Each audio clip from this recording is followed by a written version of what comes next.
hari terakhir nih lagi heboh banget di sosial media karena ada anggota DPR yang menanyakan nilai transfer. Cuman ya kalau kita bernegosiasi kan pasti ada cost yang harus kita keluarkan. Iya. Wajar lah, nggak ada entitas apapun tuh pasti butuh biaya. Tapi secara regulasi memang sangat disayangkan juga sih ya, mohon maaf ya. Maksudnya kok bisa ada pertanyaan seperti itu ya. Ada nama menarik juga di antara line up-nya timnas Jepang. Ini ada mantan kapten Inter Milan. Ya, itu yang plot twist yang saya bilang justru menangnya lawan Jepang gitu walaupun kita kalah sama China kemarin. Iya. Kalau saya sih melihat Jepang tetap Jepang lah ya. Mau dia lapis 2, lapis 3, lapis legit tetap mereka bahaya pasti.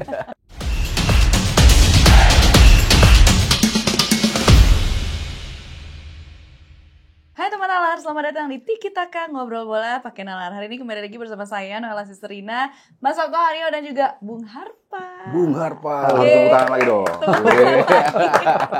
Selamat datang kembali Bung Harpa. Iya, apa kabar Bung Harpa? Baik selalu, baik.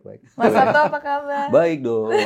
kita menantikan info A1 kalau ada Yes, Harpa. ini pasti ada info-info A1 nih. Selamat weekend juga buat teman Nalar semua yang nonton. Nah, sambil ini minggu-minggu pagi sambil dengar obrolan kita hari ini lah ya. Nah, tema hari ini adalah melihat kekuatan lawan-lawan timnas Indonesia yaitu Jepang dan Arab Saudi. Seperti Coach Sintayong, coach dari Jepang, Moriyasu juga telah memanggil para pemainnya. Dan menariknya, Jepang cuma membawa 8 back. Sementara posisi penyerang diisi oleh 10 pemain. Nah, apakah Jepang bisa akan bermain ultra menyerang dengan penuh gempuran-gempuran, tsunami serangan saat menghadapi Indonesia atau gimana nih?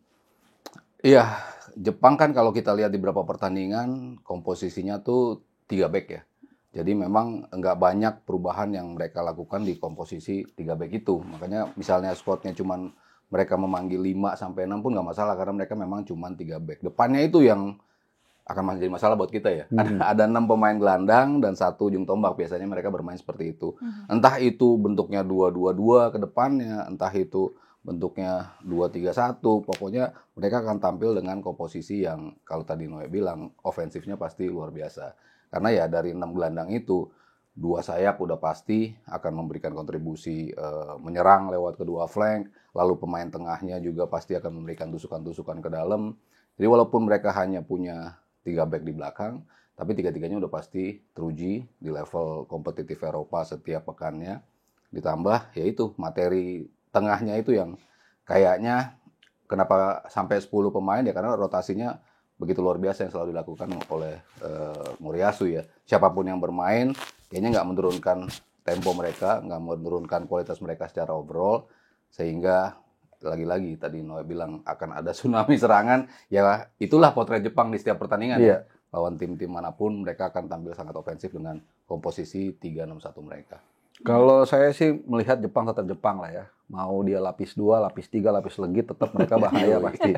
Udah 1-2 pemain tuh nggak ngaruh lah buat mereka.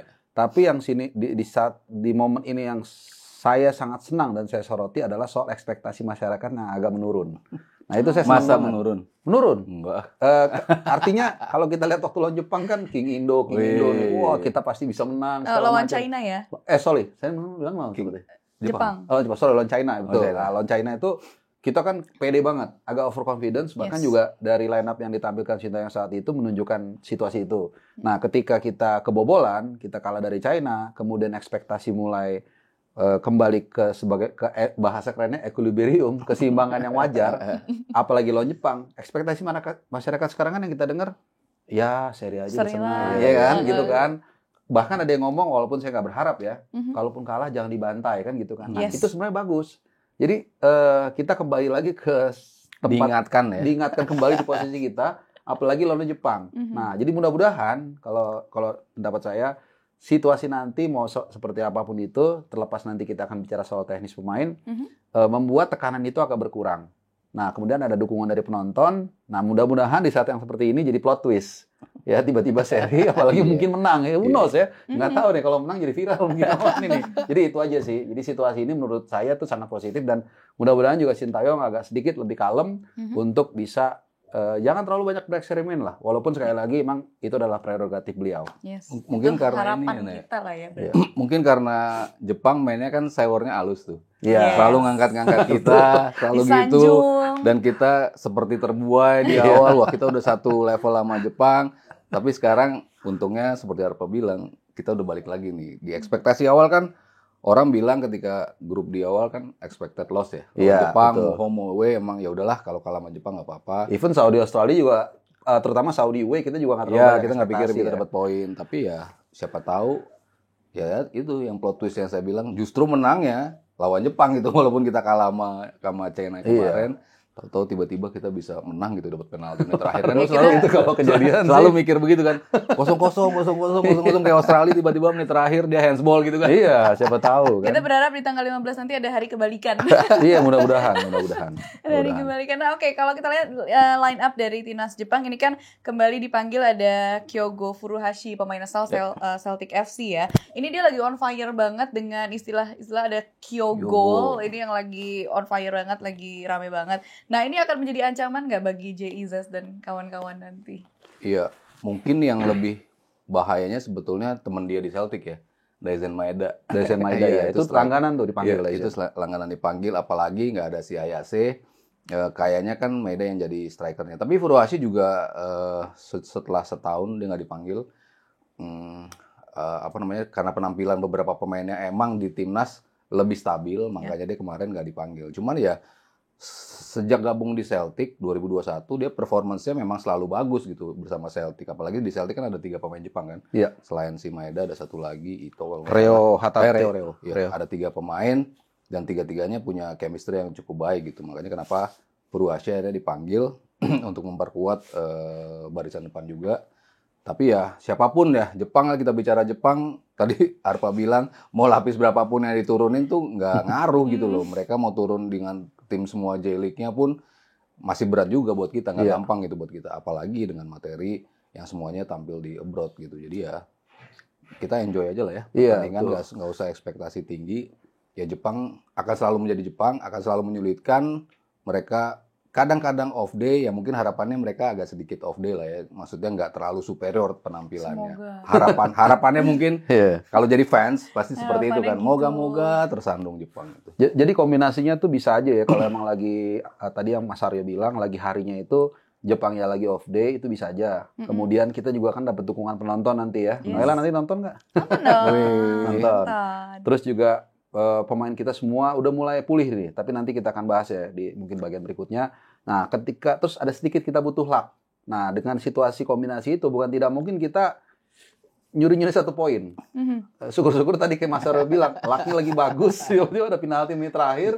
Bobolan ya kita nggak tahu ya. Tapi sekali lagi yang penting gue senangnya adalah kita kembali fokus dan juga itu tadi tetap nggak bisa kita kesampingan juga bahwa Jepang itu adalah Jepang yang peringkat pertama kalau nggak salah ya dari AFC itu yang paling tinggi posisinya, meskipun peringkat 15 dunia. Iya, meskipun kalau kita ukur kekuatan kita dibandingkan ketika bulan Februari awal ya, waktu itu kita main di Piala Asia itu yang kita Januari akhir kita kalah 3-1, kekuatan kita udah jauh lebih bagus kan. Udah nambah Ragnar, Tom, siapa lagi?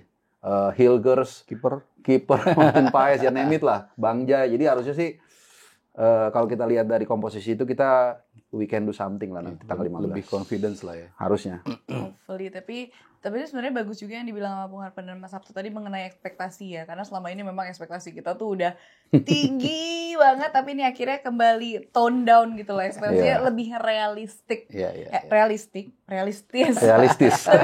Bahasa Inggris nggak apa-apa. Realistis. Nah, ini ada nama yang menarik juga di antara line up-nya timnas Jepang. Ini ada mantan kapten Inter Milan, ada si Yuto Nagatomo. Ini satu-satunya bek kiri murni yang dipanggil oleh Coach Moriyasu. Nah, sosok si Nagatomo ini gimana? Umur 38 tahun ya, untuk bek kiri itu lumayan challenging. Senior. Lumayan sangat challenging untuk naik turun. Tapi gue nggak yakin dia akan diturunkan ya. Jadi mungkin hanya dipanggil, mungkin ya, walaupun ini nggak ada bek kiri lagi setahu gue. Jadi mungkin dia, tapi kan akhirnya Jepang, jadi banyak ada 2 atau 3 pemain setahu gue yang bisa juga ditampilkan sebagai bek kiri. Jadi mungkin Nagatomo tidak akan ditampilkan sebagai starter. Tapi secara personal saya pengen banget sebenarnya ngelihat dia main. Karena bagaimanapun juga dia mantan bintang Inter Milan dan juga tentunya sempat di bawah Erick Thohir ya kalau nggak salah ya. Waktu dulu di zaman presiden gitu dia main. Jadi ya let's see lah Nagatomo, tapi saya rasa sih dia lebih kepada untuk menjaga menjadi mentor lah di ruang ganti gitu. Oke. Ya dia benar 38 tahun tapi masih setiap pekannya main buat FC Tokyo. Iya. Ini kita tahu lah Liga Jepang gimana wingback-nya tuh aktifnya luar biasa. Dia memang punya speed yang bagus ya. Dia punya speed yang bagus, dia punya kemampuan dribbling yang oke.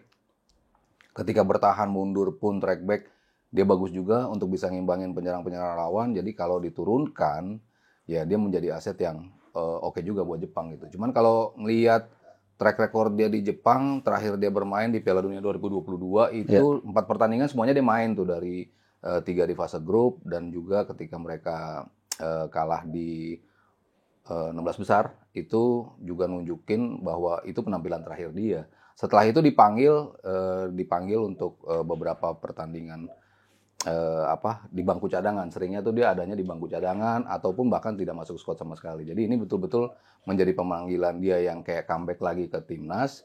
Tapi apakah dia akan tampil sebagai starter apa enggak, ya itu yang akan kita tunggu. Moriase butuh dia sebagai starter atau sekedar seorang sosok senior di dalam ruang ganti.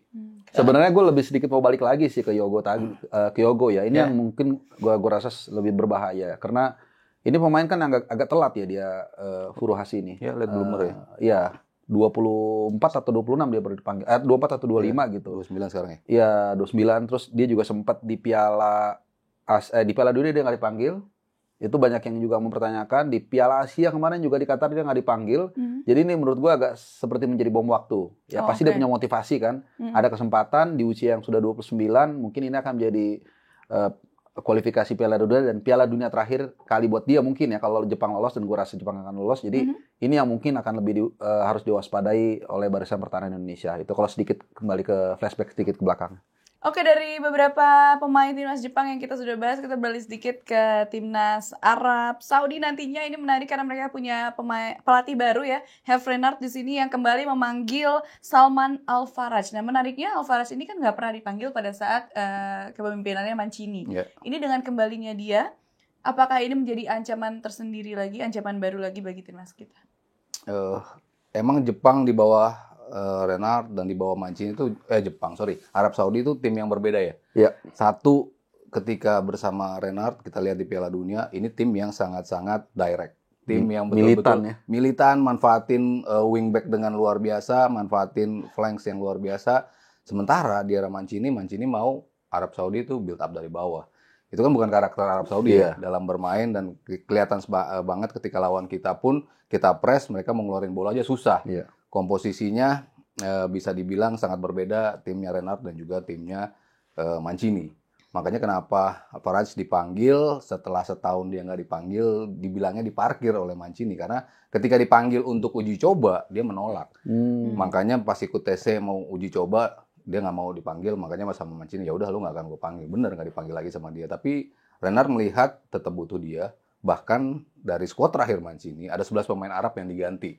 Itu suatu bukti lagi bahwa dia butuh pemain-pemain yang pernah dia bawa sukses bersama Arab dengan gaya bermain yang berbeda. Kalau tadi Noe bilang akan apa buat kita, nah ini dia nih. Kemarin kita waktu lawan Arab, ya kan kita bisa main menekan 15 menit pertama kita press luar biasa, kita create chance demi chance, membuat mereka nggak nyaman untuk megang bola dengan pressing-pressing kita. Apakah ini akan kembali berlaku untuk Arab yang sekarang?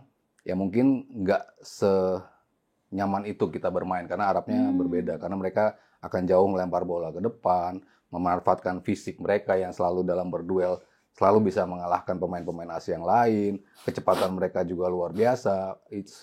Akan menjadi game yang betul-betul berbeda dibandingkan pertandingan pertama di Arab Saudi. Tapi saya tetap punya keyakinan kita bisa sih mengambil poin lawan Arab Saudi karena mau nggak mau ya tiga pertandingan home kita terakhir yaitu Arab Saudi, Bahrain dan juga China yang mungkin 9 poin ini yang betul-betul kita butuhkan untuk bisa lolos entah itu peringkat 3 atau peringkat 4. Iya.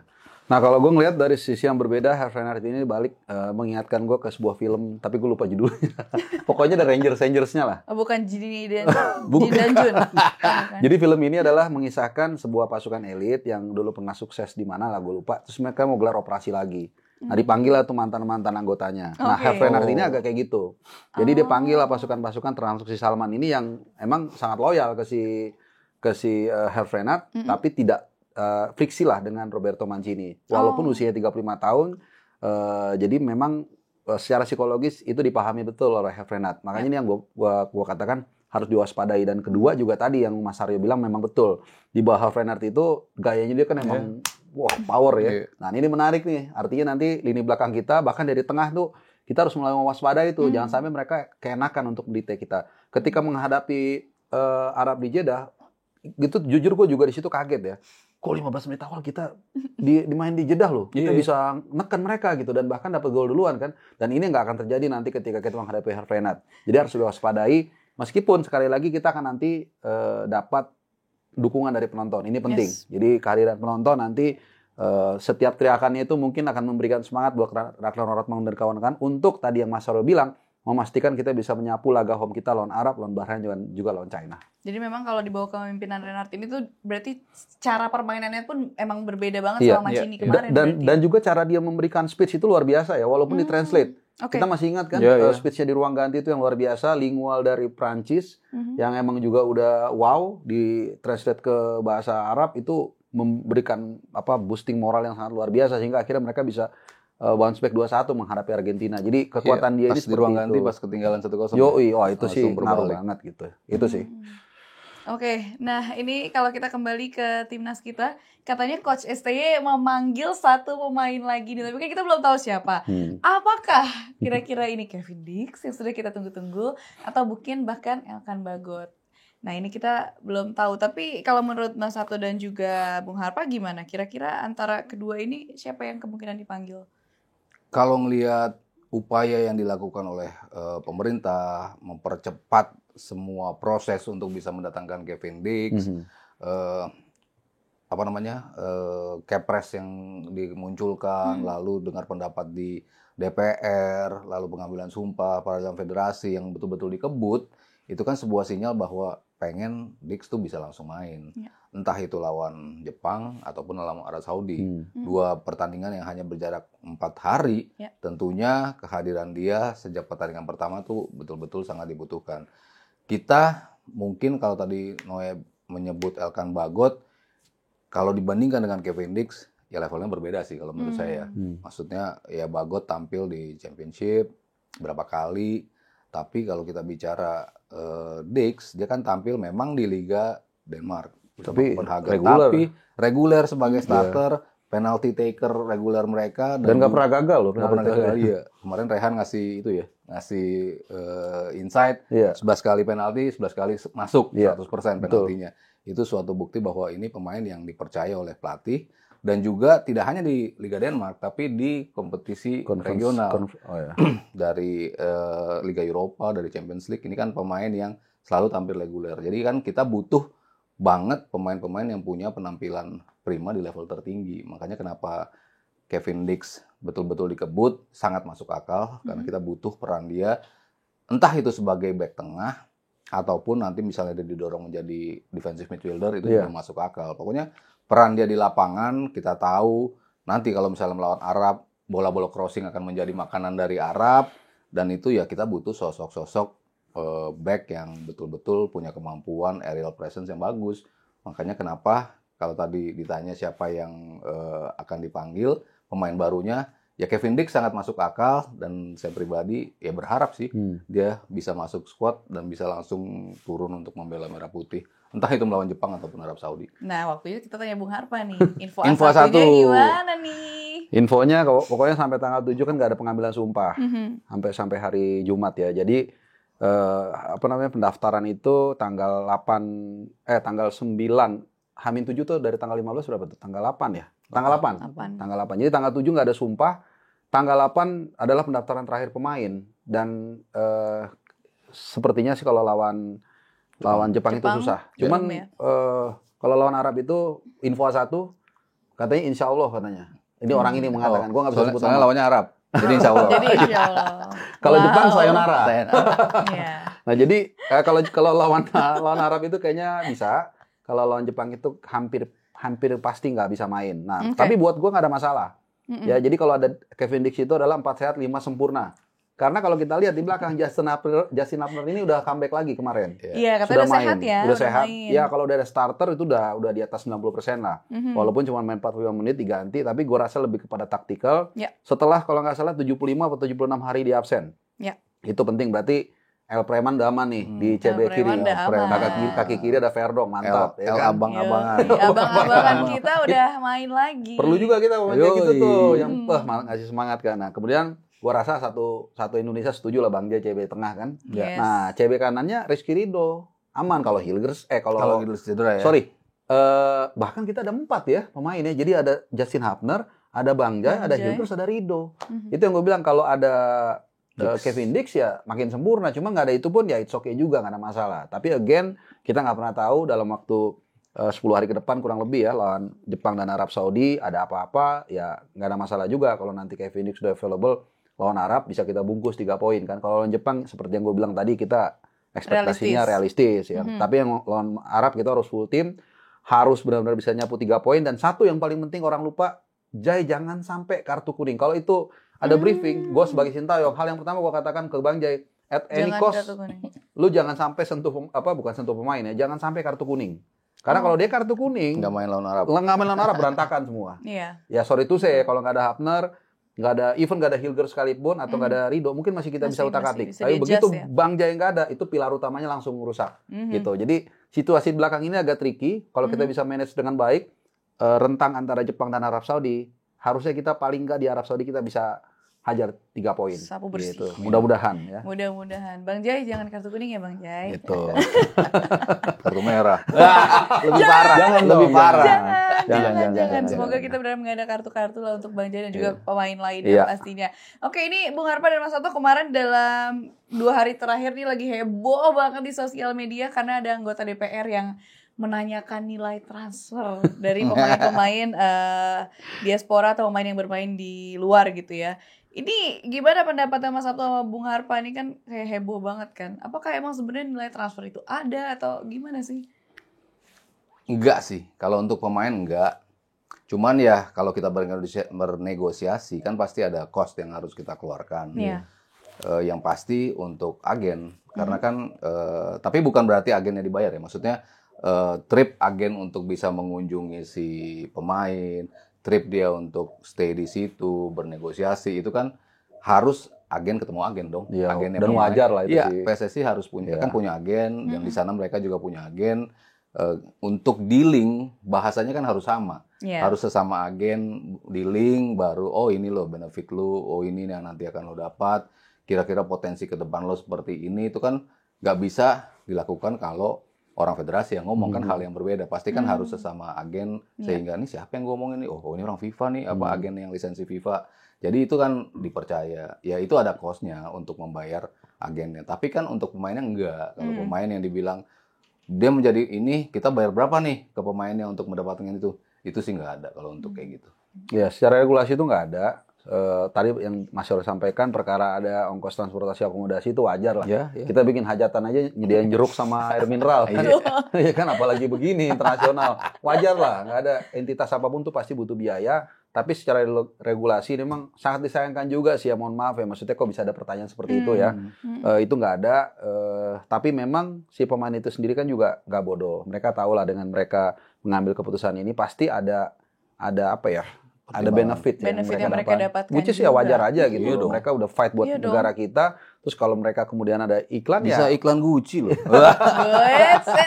Siapa tahunya masuk. Gitu. Jadi enggak lah. Jadi dan mungkin juga ini kalau di sana kan nggak mungkin deh iklan. Betul.